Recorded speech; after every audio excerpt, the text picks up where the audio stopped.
नमस्कार विद्यार्थियों। आज आप फिर मेरे साथ में आपके अपने YouTube platform chemistry bye D Sharma पर जुड़े हुए हैं और आज हम वोकेशनल कोर्सेज यानी व्यावसायिक पाठ्यक्रम व्यक्तित्व विकास यानी कि पर्सनल डेवलपमेंट के बारे में बात करेंगे। और आज हम चल रहे हैं प्रयोग क्रमांक 5 की तरफ। और प्रयोग क्रमांक 5 है संचार कौशल क्या है, यह कितने प्रकार का होता है, इसका सिद्धांत बताते हुए संचार कौशल का महत्व समझाइए।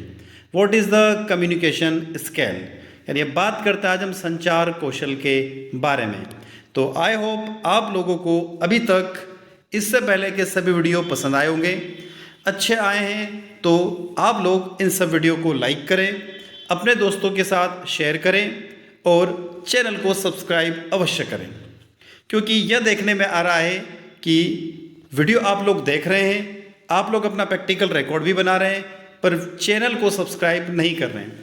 तो यदि आप चैनल को सब्सक्राइब करते रहेंगे, वीडियो को लाइक करते रहेंगे, कोई डाउट है तो कमेंट करते रहेंगे, तो हमें एक मोटिवेशन मिलता रहेगा, हमें प्रेरणा मिलती रहेगी और हम आपके लिए नए से नए वीडियो लाते रहेंगे। अब हम चलते हैं व्यक्तित्व विकास के संचार कौशल की तरफ।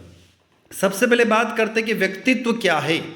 तो पर्सनैलिटी व्यक्तित्व को किसी एक परिभाषा में बांधना कठिन कार्य है। ये व्यक्ति के विचारों, भावनाओं, व्यवहारों, दृष्टिकोणों, पहनावों आदि का एक ऐसा अद्भुत संगम होता है जो अन्य लोगों के साथ उसकी अंतःक्रिया के समय स्पष्ट रूप से झलकता है। व्यक्तित्व में पैतृक रूप से प्राप्त व्यावहारिक गुणों के साथ साथ अर्जित व्यावहारिक गुण भी सम्मिलित रहते हैं। इन गुणों के आधार पर प्रत्येक व्यक्ति दूसरों से अलग पहचान बना लेता है। अब बात करते हैं हम लोग संचार कौशल में संचार क्या है।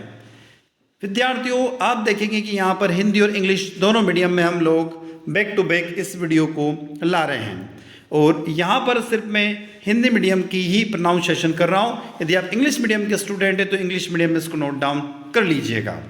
संचार क्या है? संचार शब्द की सामान्य परिभाषा नित्य प्रयुक्त होने वाले अर्थ में देखी जा सकती है, यानी कोई विचार अथवा सूचना देना, प्राप्त करना अथवा सूचना एवं विचारों का आदान प्रदान करना कम्युनिकेशन कहलाता है। बात आती है स्केल क्या है। तो कौशल क्या है? शब्द की निपुणता व्यक्ति की किसी गतिविधि को आसानी से, जल्दी और कुशलता से करने की क्षमता को संदर्भित करती है। अपने व्युत्पत्ति मूल में निपुणता लैटिन यानी डेक्टर से आती है, जिसका अर्थ है राइट हैंड, और प्रत्यय ईज, जिसका अर्थ होता है गुणवत्ता। तो स्किल जो है उसका पूरा अर्थ है निकाले हम लोग तो राइट हैंड गुणवत्ता, यानी सीधी सी बात करें तो कौशल का अर्थ होता है गुणवत्ता। संचार कौशल संकल्पना। संचार कौशल एक व्यक्ति की दूसरे व्यक्ति से बातचीत करने की क्षमता होती है, जबकि प्राप्त जानकारी को सही ढंग से व्याख्या करना और इसे प्रसारित करना है। ये कौशल समाज में आवश्यक है यदि आपको दैनिक आधार पर लोगों की एक विस्तृत श्रृंखला के साथ में बातचीत करने की आवश्यकता है, तो कुछ व्यवसायों या संचार का मुख्य तरीका है। इन कौशलों की उपस्थिति के लिए किसी व्यक्ति की विशेष आवश्यकता है। उदाहरण के लिए पत्रकारिता, शिक्षाशास्त्र, समाजशास्त्र, मनोविज्ञान। इसी समय संचार कौशल किसी भी व्यक्ति के लिए संचार, मनोविज्ञान, संतुष्टि और सामाजिक प्राप्ति के लिए महत्वपूर्ण है। यह उन लोगों के लिए अधिक कठिन है जो खुद को महसूस करने के लिए अपने विकास की उपेक्षा करते हैं।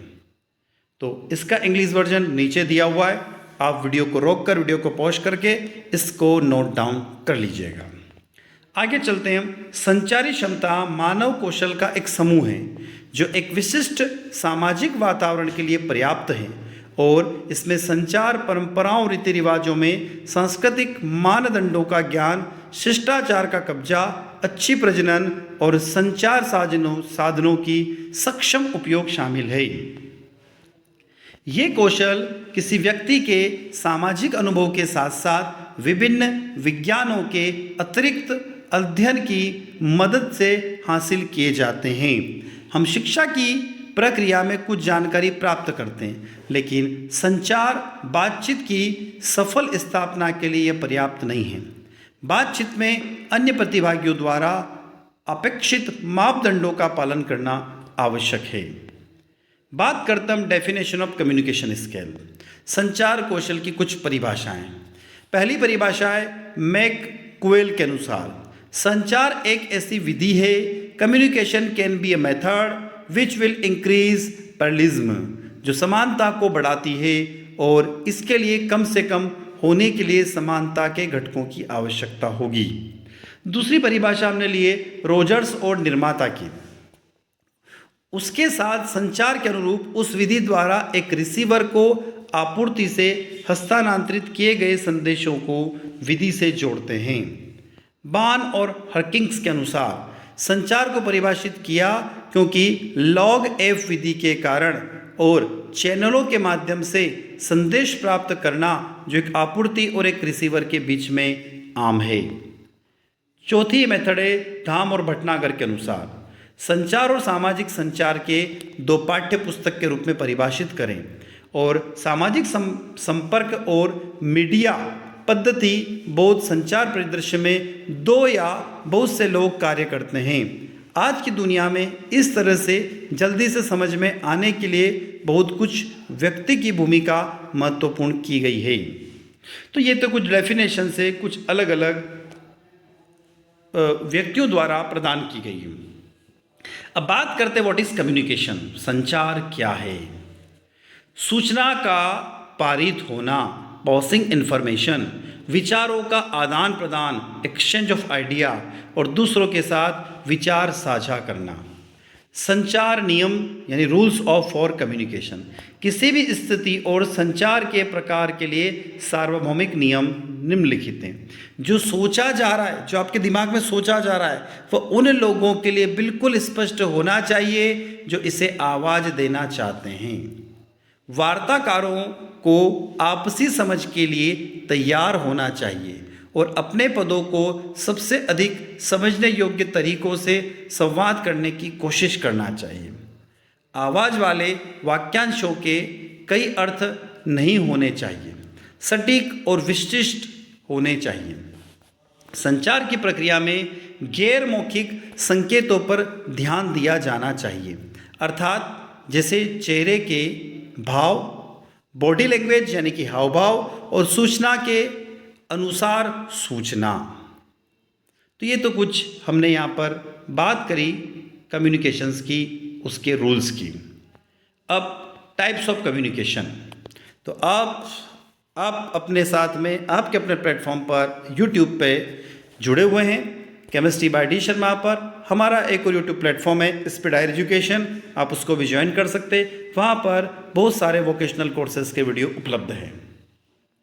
अब मौखिक संचार, इन टाइप्स ऑफ संचार की बात कर रहे हैं, टाइप्स ऑफ कम्युनिकेशन की बात कर रहे हैं। मौखिक संचार, मौखिक संचार भाषा का उपयोग बोलने या संकेत भाषा के माध्यम से जानकारी स्थानांतरित करने के लिए होता है।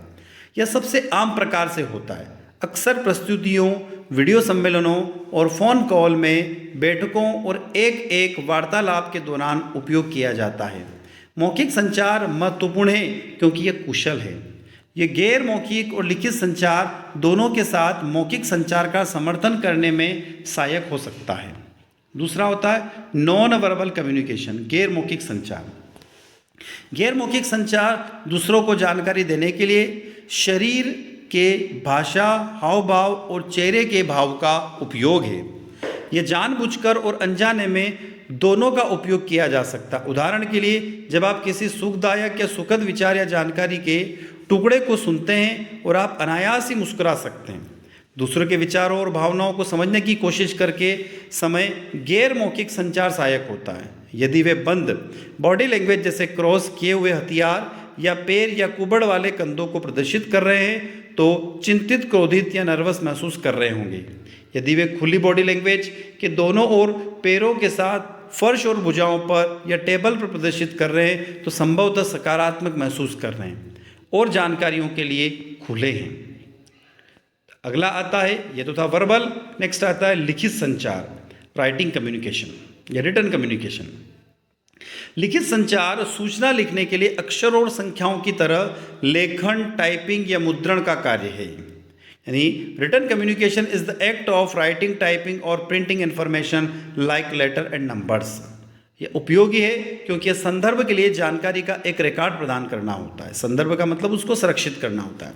लेखन का उपयोग आमतौर पर पुस्तकों, पर्चे, ब्लॉग, पत्र, मेमो और अधिक के माध्यम की जानकारी साझा करने के लिए किया जाता है। ईमेल और चैट कार्यस्थल को लिखित संचार का एक सामान्य रूप है। यानी email and chat are communication from the written communication is the workplace. अगला है विजुअल कम्युनिकेशन यानी दृश्य संचार। यह संचार तस्वीरों, कला चित्र, रेखाचित्र, चार्ट और रेखांकन के उपयोग सूचना देने के लिए होता है। दृश्य अक्सर लिखित और मौखिक संचार के साथ सहायक संदर्भ प्रदान करने के लिए प्रस्तुतियों के दौरान सहायता के रूप में उपयोग किया जाता है।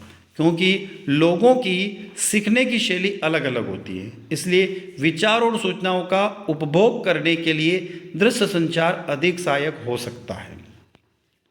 अगला है फॉर्मल एंड इनफॉर्मल कम्युनिकेशन, औपचारिक और अनौपचारिक संचार। संचार की औपचारिकता पर विचार करते समय दो प्रकार के संचार होते हैं, एक औपचारिक और एक आधिकारिक प्रकार का संचार। जो ईमेल, लेटरहेड, मेमो, रिपोर्ट और अन्य प्रकार से लिखित सामग्री हो सकती है, इनकी दस्तावेजी साक्ष्य माना जाता है और कुछ औपचारिक इनके साथ जुड़े होते हैं। आप इसे औपचारिक दस्तावेज जमा नहीं कर सकते हैं और बाद में अस्वीकार कर सकते हैं। अनौपचारिक संचार वह है जहाँ संचार हो रहा है के बारे में कुछ आधिकारिक नहीं है। इसे ग्रेवाइड संचार के रूप में भी माना जाता है। अनौपचारिक संचार का कोई विशिष्ट चैनल नहीं है, क्योंकि सोशल मीडिया यानी व्हाट्सएप, SMS है जो अनौपचारिक संचार के सभी वाहन हैं जो लोगों के लिए उपयोग किए जाते हैं। बात आती है following elements are responsible for successful communication. संचार, सफल संचार के लिए निम्नलिखित तत्व उत्तरदायी है।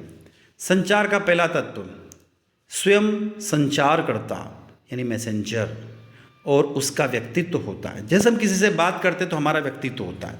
संचारकर्ता जो बात करना चाहता है, यदि उसे भली प्रकार से संचरित नहीं कर पाता है तो उसका संचार असफल होता है। जैसे मैं आपको पढ़ा रहा हूँ और मैं प्रभावी तरीके से आपको नहीं पढ़ा सकता हूँ तो ये असफल संचार कहलाता है। प्रभावी संचार के लिए विश्वास एक प्रमुख कारक है। जो लोग आपस में विश्वास नहीं रखते हैं वे एक दूसरे के साथ में प्रभावी यानी इफेक्टिव कम्युनिकेशन नहीं कर सकते हैं। संचार का दूसरा तत्व है संप्रेषण किया जाने वाला संदेश यानी मैसेज। संचार का उद्देश्य विचार विनिमय, क्रियान्वयन, आपसी समझ उत्पन्न करना, व्यवहार में परिवर्तन लाना अथवा किसी लक्ष्य को प्राप्त करना होता है। संचार का तीसरा तत्व होता है संचार के उपरांत लोगों की प्रतिक्रिया यानी कि रिस्पॉन्स देखना होता है। अर्थात जो बात संचारित की गई है उसका लोगों पर क्या प्रभाव पड़ रहा है अथवा लोगों ने उसे किस रूप में लिया है। सामान्यतः किसी व्यक्ति की प्रतिक्रिया उसकी अपनी परिस्थितियों, अपेक्षाओं, महत्वाकांक्षाओं, जीवन स्तर, मानसिक स्तर, शिक्षा प्रशिक्षण, अनुभव आदि पर निर्भर करती है। संचारकर्ता को इन सभी तत्वों को ध्यान में रखते हुए अपने संचार कार्यक्रम का ढांचा तैयार करना चाहिए, तभी वह प्रभावी संचार करने में सफल हो सकता है। चौथा पहलू है उपयोग में लाए जाने वाले साधन से संबंधित है। संचार में अनेक साधन हो सकते हैं, जैसे दृश्य, श्रव्य साधन, व्यक्तिगत रूप से बातचीत करना, लिखित सामग्री का प्रयोग करना आदि इसके अंतर्गत आता है। संचार का पांचवा एलिमेंट है परिस्थितियाँ, सिचुएशन। इसके अंतर्गत भौतिक, मनोवैज्ञानिक और काल संबंधित परिस्थितियां सम्मिलित होती है। प्रभावी संचार के लिए इन तत्वों पर विचार किया जा सकता है। अब बात करते हैं हम लोग इम्पोर्टेंस ऑफ कम्युनिकेशन स्किल। संचार कौशल का क्या महत्व है। हवादार प्रतिस्पर्धा के कारण कम्युनिकेशन स्किल को सबसे अधिक समय की आवश्यकता होती है। यहाँ मैं आपके साथ संचार कौशल के बारे में कुछ बुनियादी नपुंसक साझा कर रहा हूँ। यानी कुछ बुनियादी बातें साझा कर रहा हूँ, नपुंसक शब्द हटा देना उसमें से, आप कुछ बुनियादी बातें साझा कर रहा हूँ। यह एक आंतरिक योग्यता और अद्वितीय होने के लिए नेतृत्व है। यह कुछ एक या कुछ चीज़ों को निर्धारित करने की एक प्रक्रिया है। समाज में संचार यह है कि सबसे अधिक जासूसी घटक है, जबकि ऐसा नहीं है। हम दुनिया के भीतर किसी भी चीज़ का संचार नहीं कर सकते हैं। कम्युनिकेशन स्किल एक ऐसी विधि हो सकती है जिसके परिणाम स्वरूप ईश्वर स्वभाव होता है या समाज के लिए एक ईमानदार व्यक्ति बनना होता है। कई कौशल है जो एक ईमानदार वातावरण का नेतृत्व करते हैं। आपके मॉडर्न समाज में अगर हम कुछ एक सम्मान देते हैं तो वे आपके अतिरिक्त होने जा रहा है। एक समाज में एक ईमानदार कम्युनिकेटर, यानी जो लोगों तक अपनी बात पहुंचाता है, लगातार व्यक्तियों द्वारा एक ईमानदार व्यक्ति को प्रकृति का लगातार अनुकूल बनाता है। लोग लगातार एक समाज में सवार होते हैं और वह किसी भी व्यापार या खेत या किसी कार्यस्थल पर प्रदर्शन कर सकते हैं। प्रत्येक व्यक्ति लगातार कुछ पारस्परिक कौशलों की इच्छा रखता है जो गुणवत्ता एक व्यक्ति को एक विशिष्ट पहचान के लिए प्रेरित करती है। सामाजिक कौशल गर्द कर्मचारियों की वैकल्पिक सामग्री के साथ ही एक ईमानदार संबंध बोलने के लिए भी प्रेरित करता है। काम पर एक ईमानदार व्यक्ति लगातार टीम के सदस्यों को कार्यकर्ता के रूप में सहयोग प्रदान करता है। और ये सब किसके कारण होता है? तो ये सब कम्युनिकेशन के कारण होता है, संचार के कारण होता है। तो दोस्तों, ये जो वीडियो है आप लोगों को अच्छा लगता है तो लाइक करिएगा। जिन दोस्तों का, जिन विद्यार्थियों का पर्सनैलिटी डेवलपमेंट का प्रैक्टिकल है, उन तक इसको शेयर करिएगा और सब्सक्राइब करना ना भूलें ताकि हमें एक प्रेरणा मिलती रहे और आपके लिए हम नए नए वीडियो लेकर आते रहें। Thank you students.